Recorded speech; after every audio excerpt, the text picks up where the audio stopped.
We are those guys. Hey, you see these guys over there? What about those guys? I'm Alex Hardy. With me, as always, 10-year NFL safety Nick Ferguson. Week one is officially wrapped up. And Nick, for weeks, 2 weeks to be exact, we just talked and talked about what games were going to be. But here they are, and week one is in the books. So Yeah. what do you have to say to the people, my man? What's going on?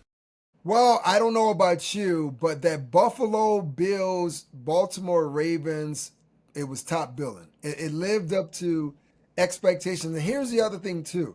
That was going to be, for right now, the regular season opener.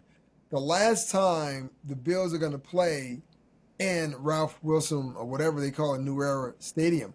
But what a way to kind of say goodbye to it in the opening week of the NFL season. I mean, the clash of the Titans with these two behemoths of quarterbacks, both MVPs, right? And they both gave MVP performances.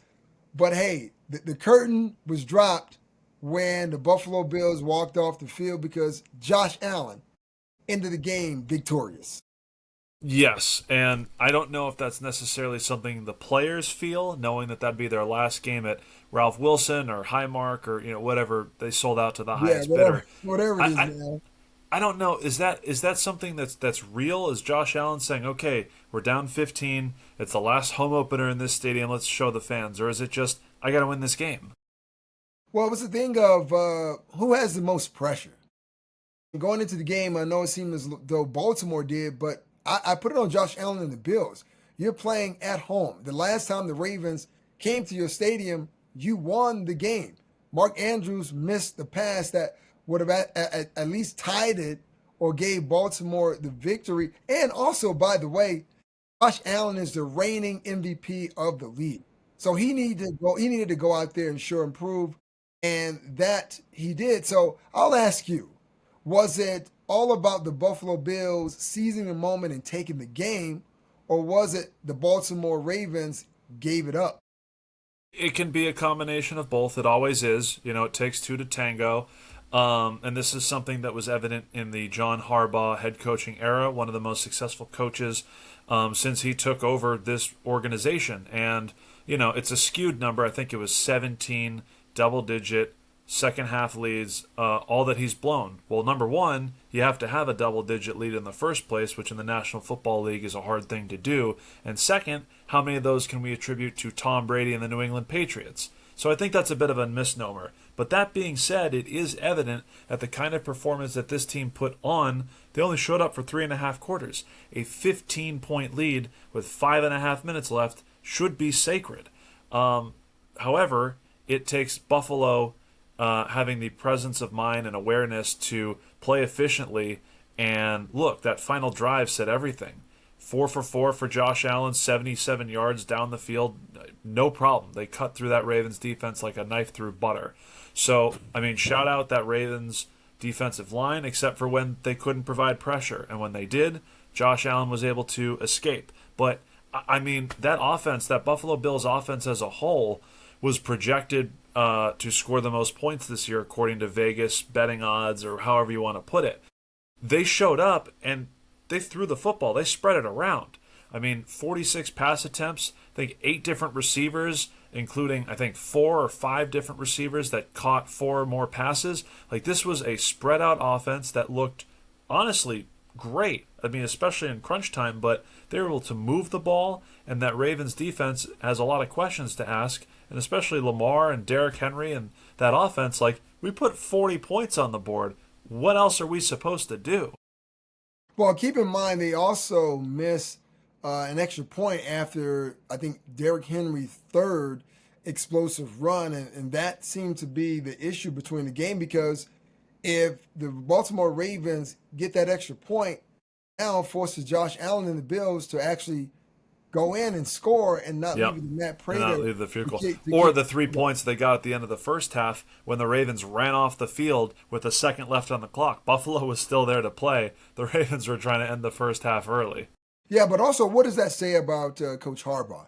When you think about his team and the Baltimore Ravens, several double-digit victories that they should have had, they Mm-hmm. really didn't have. Does that say more about him as a coach or just the players and their inability to finish and close games? Yeah, no, I mean, it's definitely something to track.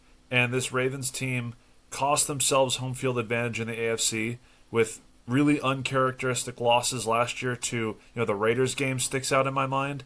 And these kinds of losses, I mean, especially when we talk about tiebreaker scenarios, the Buffalo Bills are in the driver's seat. And look, week 2 starts later this week, but we're already talking about, postseason tiebreakers when it comes to these two types of teams, and now only one first round bye. It means everything. You want to stay in the AFC East because at the top of the top are the Buffalo Bills, and somewhere way down below were the Miami Dolphins. We kind of previewed in this season how in the AFC East preview how other teams, including Chicago and Detroit, were kind of dogging the Dolphins for their lack of preparedness in the preseason.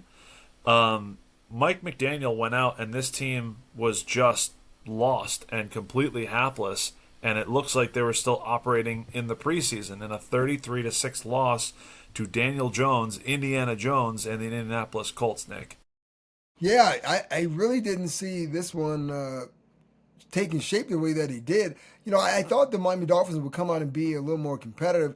And once again, dealing with Indy and their situation at the quarterback, we know the history of Daniel Jones. What was he going to look like in a Colts uniform week 1 at home against a Miami Dolphins team, regardless of the outcome, was a very talented team. It is a very talented Right. team, but And it's their time of year. It's week 1. It's in a yeah. dome. This isn't what we've seen from them typically, which was falling apart in the elements in the second half of the season. Yeah, if you're Mike McDaniels, you're really disappointed at your team's output because when you go back and watch that game, it just seemed as though Miami was still in Miami, right? They were on South Beach somewhere and thinking about palm trees and pina coladas because Daniel Jones and that Colts offense, they ran roughshod. Right. And here's what I love They were about the NFL. There's always a they bunch were of yep. backstories. Yeah. They were shut out until 6 minutes left in the fourth quarter, and specifically the touchdown play that they got from Devon Achane I thought was hysterical. Right, they get 4th and goal from their own 11, and they throw him a screen pass on the outside. He breaks 3 or 4 tackles just to hit pay dirt. Just absolutely egregious to ask that of your best offensive player. I mean, I get it. The guy's an incredible talent, but that type of play call in that situation and ultimate garbage time was really indicative of what I think is a very, very difficult Mike McDaniel playbook. And then, hey, we talked about Lou Anarumo leaving Cincinnati, and he did some exotic things with the Colts defense that took away Tua's first reads. And Xavier Howard's comments, I mean, the longtime Miami Dolphins said, hey, we took away Tua's first reads, and he just didn't know how to operate, which was a big slap at his former teammate. And look, it's just going to get worse unless it gets better, for lack of a better expression, Nick. Yeah, it does. And that says a lot about, Tua. And you figure as though his development would be so far along at this particular point. But when you look around the league, there are a lot of quarterbacks making one read throws. And we Mm-hmm. can say, well, maybe they don't know the system that well. Maybe they can't read coverage. It's a number of things because there's this thing that is often preached with quarterbacks. How quickly can you get the ball out of your hands? And sometimes you can't get to that third read. So it's Yeah. either first read, second read. I got to pull it down. I got to throw the check down. I have to do something with the ball. So there's a lot of pressure on quarterbacks. But it was really telling to see this offense under Mike McDaniel and Tua at the quarterback that they were not able to get anything going. I mean, when you're talking about you got Jalen Waddle, you have Tyreek Hill, and I know Tyreek Hill is dealing with his off the field issues, so maybe he was a little distracted. But even with that being said, Alex, there's no reason that the Miami Dolphins should have been in this situation on the road, albeit to Daniel Jones and the Colts. Yeah, the Colts aren't really that much of world beaters defensively. Like they were having their own issues, and it's funny now because Miami will play the teeth of their division. They go Patriots, Bills, Jets, and maybe the ship gets righted by the time they have to go to Carolina. But it is just incredibly concerning about the lack of effort and production that offense had, which is really their bread and butter. Meanwhile, more injuries to an already depleted offensive line. So we'll have to wait and see. The top of the AFC East compared to the bottom to it. The bottom of it is one thing. One team that could be vying for the top of the AFC, who got their win in Week 1, which you can go in depth on, are your Denver Broncos. I mean, look, you're facing the team that finished last in the NFL a year ago in Tennessee, and those Titans, rightfully so, get a huge upgrade at Cam Ward. That's why they get to pick first overall. And I'll just take the Titans side of it before you take over on the Denver Broncos. Even from the first throw that Cam Ward had made, he evaded a great pass rush from Denver, was able to dump the ball off to Tony Pollard, and was able to get other playmakers involved. Really, I wasn't disappointed with Cam Ward as much as I was Calvin Ridley and his Butterfingers. But I Oh, really like the tenacity that the Tennessee Titans shown.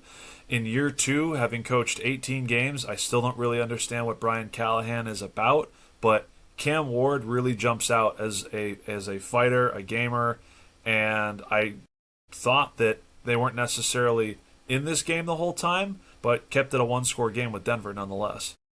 well, I love how you call Calvin Ridley. You said, well, Butterfinger is more like bucket fingers because it's finger looking good. And I couldn't believe that a guy of that, his veteran caliber, where he would drop that many passes. And at some point, he was like, well, it's got to be in his head. He's got to question every single time he knows that he's the primary receiver in Yes. the route. He's got to be thinking, the ball is coming to me. I dropped the ball on 2 previous downs. Am I going to drop it again? And those things start to filter into players' heads. But you're right, Cam Ward, he is rocking at number 1 for sure. But that's more for Warren Moon. But Cam Ward showed that he has some talent. He definitely has some ability. The one thing that I liked about Cam, even though he's playing against the Broncos in a hostile environment, and I wouldn't want to play the quarterback position behind, In facing your first that. start, your first ever start. Yeah, it makes it really difficult, but he showed a lot of poise. And when I watched him in the huddle, even though he was being sacked, he was under a lot of pressure. He was still in command of the huddle. He was still pushing. Unfortunate for him, he didn't really have a lot of players outside to kind of make plays from. But I was really pleasantly surprised at what he was able to do.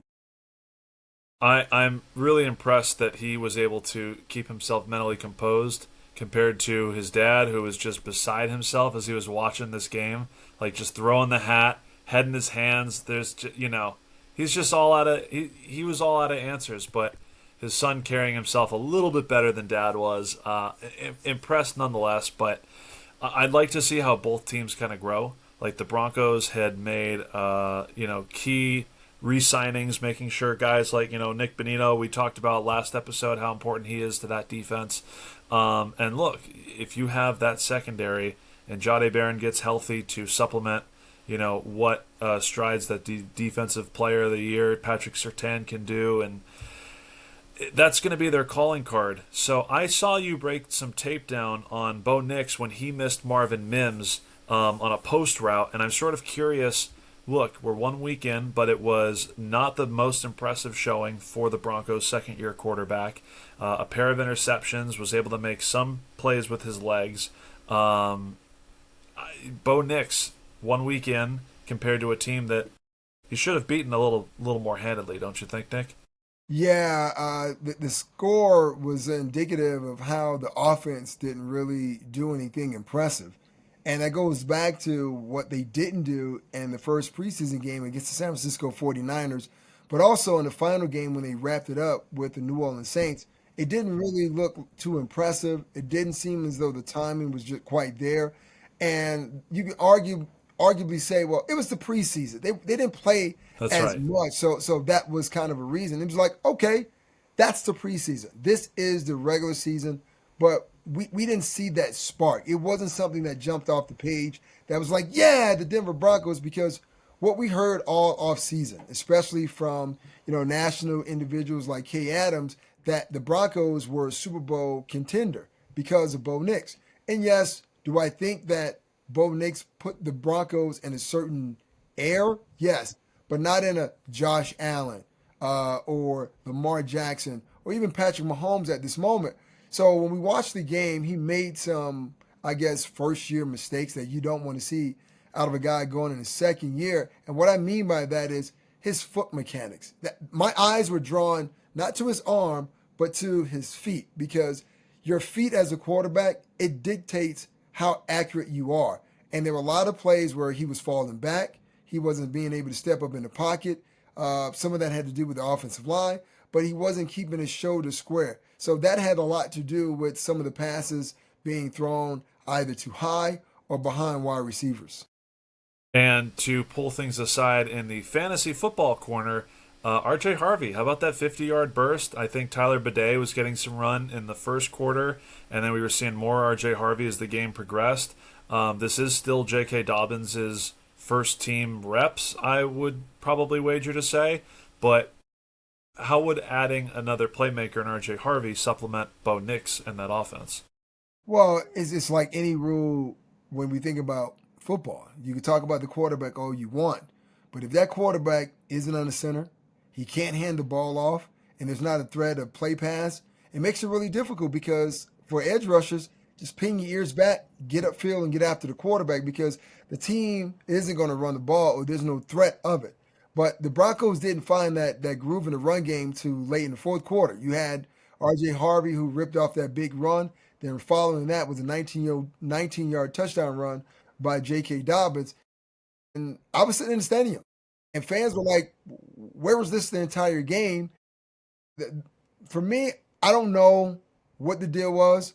I know you need more balance in your offense because from a stat line, Bo Nix had 40 passing attempts. 40. So that means if your quarterback is throwing 40 times, you don't have balance where you are incorporating the running backs either by handing it off or dumping to them in the flats. So that needs to change. Yeah, it's one thing when Josh Allen was down 2 scores, he still only threw 46 times that game, and 46 attempts from Josh Allen are not the same as 40 from Bo Nix. Nick, our big hitter, I want to do some quick hitters here just so we can touch on as many points as we can in week one.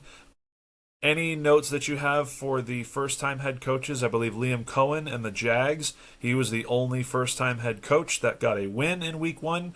Kellen Moore, Brian Schottenheimer, your guy Aaron Glenn, Ben Johnson, all losers. Anything that stick out from the first-time head coaches? Maybe even, my doppelganger in a way, Liam Cohen and Duval. Well, that was an excellent win by the Jags. And what a Week 1 opponent playing against the Carolina Panthers. And you had to know to begin that game that Trevor Lawrence was going to win that game over Bryce Young, purely not because the one quarterback is talented than the other. They're all talented in their own right, but one has a better roster than the other, and that being Trevor Lawrence. So great win by him. But another first-year coach and my former teammate Aaron Glenn up in New York playing against the Aaron Rodgers and the Pittsburgh Steelers, which was kind of wild because they kind of swapped quarterbacks. Right? Yes, the double revenge game. Yeah. We've seen the show Wife Swap, but quarterback swap was a little different. And Aaron Rodgers, I know he tried to play it down and didn't really consider this a revenge game, but his post-game comments let you know that he still had a little venom. For those individuals, and I'm paraphrasing here, who didn't think that I can play, they know now. The actual quote was, "I'm happy to beat any member of the Jets, or anyone affiliated with the Jets." So that's not Justin Fields, the quarterback. That's not Aaron Glenn, the head coach. Hey, equipment manager, I beat you. Beat you too. Hey, janitor, hey, I beat you. Hey, cafeteria staff, I beat you. Classic Rodgers. I think my biggest takeaway was how effective that offense was after we complained, or I complained about the lack of big plays in the preseason. Meanwhile, those young tackles. I was watching a 21-year-old Armand Membu absolutely do work on T.J. Watt, which is pretty exciting, exhilarating, really, because if you keep that quarterback upright, if you give Justin Fields more time than most quarterbacks typically need, because that's been his MO since Ohio State, they're going to look a lot better. There's still a lot of work to be done in the passing game, but he's quick to take off, and he had purpose, and he was able to get himself as well as Brees Hall uh, a lot of work. And Braylon Allen didn't look so great, but again, he's a guy who's 21 years old, still finding how to fill out his body because he's just a massive man. So I'm more intrigued and less down on the Jets than I thought I would be. My inherent biases, altogether. Yeah, I will your say the new Patriots bias. Yes, inherent bias. I will just say, last of the first-time head coaches, Kellen Moore and that Saints offense. He promised there'd be a lot more plays, but I don't understand the point of having more plays when you fail to get the ball to the few playmakers that you do have. What does having Spencer Rattler pass the ball another 10 to 12 times more than he should do to benefit that offense? Well, for me, that doesn't make any sense because being an offensive coordinator, suggesting that more plays, we need more plays. The idea is to just kind of isolate the plays that you can execute with pinpoint accuracy and eliminate the others that create a little confusion because we've seen these coordinators with these Waffle House menus Mm-hmm. with an array of plays, and sometimes that even can cause the guy calling plays to have issues because now he's looking at personnel groups, he's looking at third down. What do I do in this situation? Because all those things are on that restaurant menu. When the ball is at a certain position, when it crossed the 40, when you backed up, they all have calls for those types of situations. The idea is to narrow it down, right? Have a couple of things that you do very well and have some things that sprinkled in and out that play off of those things that you do well. And then that makes your offense more efficient, but more plays doesn't always equal better success. Yep, 4.5 yards per attempt. I think like 4.6 was the exact number. And with Olave and Rashid Shaheed, Alvin Kamara, I mean, shoot, the number one fantasy tight end, we all guessed it, Jawan Johnson. They're not pushing the ball downfield, and maybe they'll get there. That just takes time. The offensive line was effective, sacked just once, but he still needs a lot more time in the pocket, like we talked about in Justin Fields. Nick, on to the next one. Your Niners. I mean, what curse, what voodoo dolls have been made of Kyle Shanahan, or more importantly, pretty much any playmaker on that offensive side of the ball? What is it with this team and how snake bitten that they've been? We had the injury report pop up for Christian McCaffrey before the game. Now, I'm almost concerned he's guaranteed to get hurt because the weight of the offense is going to be on his shoulders alone. George Kittle already set on IR. Jawan Johnson unlikely to play. Brock Purdy has a couple of issues as well. This thing had better get, look, good win against the Seahawks, a win that they needed to have. Seattle has their own issues with Sam Darnold making his debut, but this 49ers season can't go careening off the rails just one weekend, can it? Yes, it can, considering the fact of how over the years they've had massive injuries. And it's funny that you asked the question, well, what's going on? Who has the voodoo doll? And the first thing that popped into my mind is like, hey, they better stop drinking Jobu's rum or Joe was wrong. That's right. Serrano's going to be in trouble because I don't know what's going on with this team. It's just like it's a bevy of injuries time and time again. I really don't know.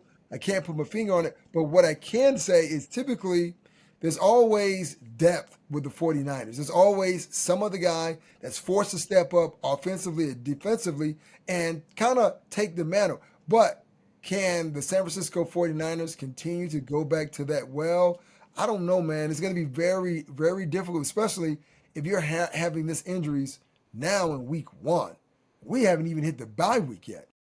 Well, you must be talking about the backup tight end Tongs, who had like his own version of the catch, to put Yeah. the 49ers up for good. Listen, I'm just saying this as a New England Patriots fan.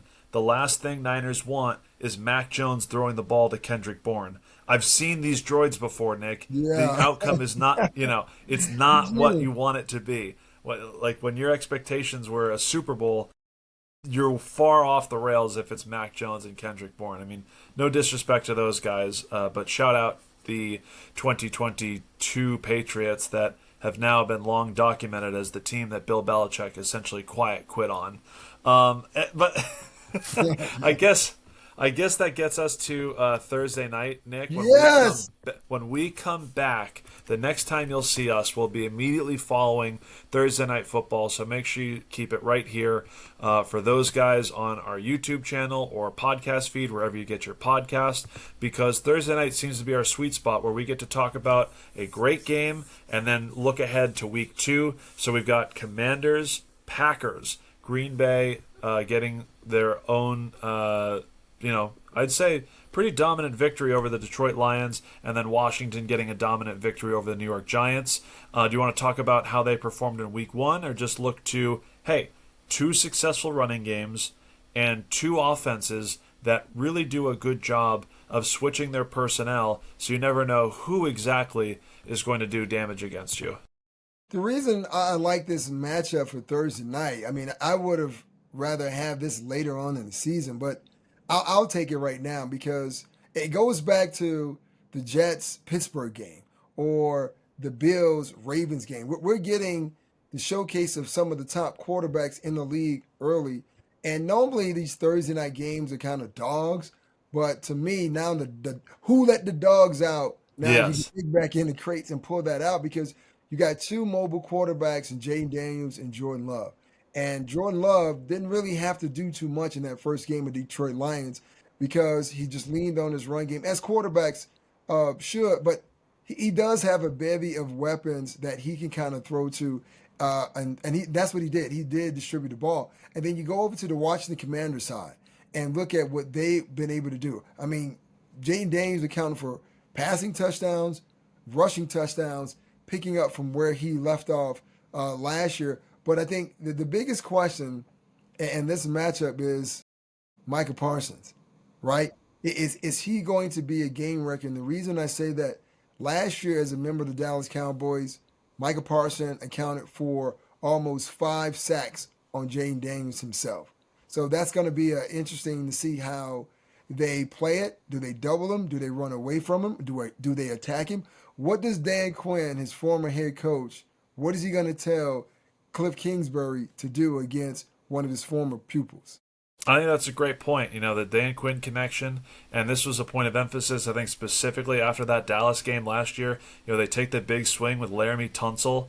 They acquired this offseason, but he had some of his issues against that Giants defensive line, which is, I think, a good, for what the Giants are and a potential quarterback change coming for them at some point. That defensive line was full of game wreckers, and Green Bay, of course, has theirs as well. The Packers offense, they don't seem to have a receiver that they want to have on the field more than 2/3 of the time. So I think that's kind of interesting and intrigue for, kind of the game script, because they want to run the football. They want to allow Josh Jacobs to eat as much clock as possible. But if they get behind in this game, we're going to see a lot more 11 personnel. That's when Jaden Reed gets on the field. That's when he can do something special. But it all comes down to, who wins the coin flip, who's getting that ball first. And this may be one of those matchups that the last team to score is the one that takes home the dub. Well, that may be the case. And if it is, it's going to be a great week 2 for the NFL and the schedulers, because they're going to get a lot of kudos because they put these games together. And for me, I don't know about you, Alex, I like to see a lot of these matchups early in the season when teams are healthy. Because once we get to the back end of the schedule, where the league and the schedulers have decided to put a lot of those division games, teams may be beat up by then. We may not see the best of the best that the league has to offer. So I'm really excited about this Thursday night game. And I'm wondering, because I have Jordan Love on my fantasy team. And Yes. I started Joe Burrow last week, and he didn't perform too well against the Cleveland Browns. And I'm iffy. I'm in between on what I should do with Jordan Love and should I start it. I would take Joe Burrow against that Jaguars defense after what we just watched Bryce Young do. Week 1 is always preseason week 4 for Cincinnati. They're thrilled to get the win because it's been like 3 or 4 years since they've been able to do that. And I just typically, when you have a coin flip, I shy away from the guy who's on short rest. But What do I know? I didn't play. He did. He's Nick Ferguson, former 10-year NFL safety. We'll get to some more fantasy. We sprinkle in the fantasy stuff, but I'm thinking we're going to get to it more and more as the season goes along. Again, we'll be back Thursday recapping Commanders, Packers, as well as looking ahead to, I don't know, a Super Bowl rematch. Nick, how's that sound for you? How are you feeling? That sounds fantastic for me. And before we get out of here, I will say this. The Buffalo Bills, after that victory at home against the Baltimore Ravens, they're now playing with a lot of confidence. And right now, offensively, they believe. Defensively, well, that's a whole nother story. It's a whole nother story, and we'll see you next time. Nick, peace. Peace.